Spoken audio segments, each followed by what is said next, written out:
மாண்புமிகு பேரவை தலைவருக்கு வணக்கம். மாண்புமிகு முதல்வர் உள்ளிட்ட அவையினருக்கு வணக்கம். தாயே தமிழே வணக்கம். தாய் பிள்ளை உறவம்மா உனக்கும் எனக்கும். உலகத்தில் உள்ளவர்கள் தங்கள் பிள்ளைகளுக்கு தங்கள் தாய்மொழியில் பெயர் வைப்பார்கள். ஆனால் தங்கள் தாய்மொழியவே தங்கள் பிள்ளைகளுக்கு பெயராக வைக்கக்கூடிய கூட்டம் இந்த தமிழ் கூட்டம்.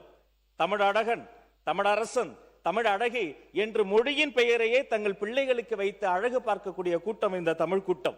இந்த கூட்டம் தங்கள் தமிழ் தாயை வாழ்த்தும் பாடல் தான் இந்த தமிழ் தாய் வாழ்த்து.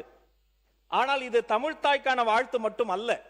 இந்த பூமி தாய், நிலம், நிலத்தை சுற்றி கடல், இந்த கடலை, அந்த நீல நிற கடல் நீரை புடவையா சுத்தி இருக்கிறாளாம் பூமி தாய். நீராறும் கடல் உடுத்த நிலமடந்தை. அந்த பூமி தாய்க்கு ஒரு அழகான முகம், சீராரும் வதனம்னா முகங்க.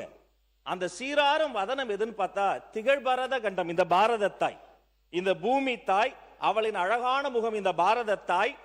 அவளுக்கு சிறு பிறை போன்ற ஒரு நெற்றி, அது இந்த தென்னிந்தியா. அந்த நெற்றிக்கு அழகு அதில் வைக்கிற ஒரு பொட்டு, அது இந்த தமிழ்நாடு என்னும் தாய். அந்த பொட்டு நெற்றிக்கு மட்டுமா வாசம் தருகிறது, 8 திக்கும் அப்படி புகழை மனமாக வீசுகிறது. அப்படி 8 திக்கும் புகழ் பறக்கக்கூடியதுதான் இந்த தமிழ்தாய். இத்தனை ஆயிரம் ஆண்டுகள் வளர்கிற பொழுது ஒரு தாய்க்கு வயதாகும் தானே. ஆனால் இத்தனை ஆயிரம் ஆண்டுகள் வளர்ந்த பின்னும் நீ எப்படிமா இன்னும் இளமையாவே இருக்கிற, உன் இளமையை வாழ்த்துறன்னு தமிழ் தாயை வாழ்த்தி, தமிழ் நாட்டை வாழ்த்தி, தென்னிந்தியாவை சொல்லி, பாரத தாயை வாழ்த்தி, இந்த பூமி தாயையே வாழ்த்தக்கூடிய பாடல் இது தமிழ்தாய் வாழ்த்து மட்டுமல்ல, உலகத்தாய் வாழ்த்து இந்த தமிழ்தாய் வாழ்த்து என்பதை இந்த அவையில் சொல்வதில் பெருமிதம் கொள்கிறேன்.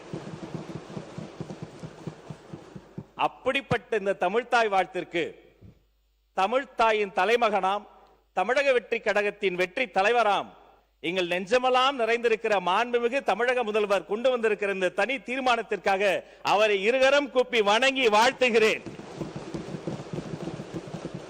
இனி பொது நிகழ்ச்சிகளில், கல்வி நிலையங்களில் எங்கெல்லாம் தமிழர்கள் வாழ்கிறார்களோ அங்கெல்லாம் தமிழ்தாய் வாழ்த்து மட்டுமே முதலில் ஒலிக்கும்.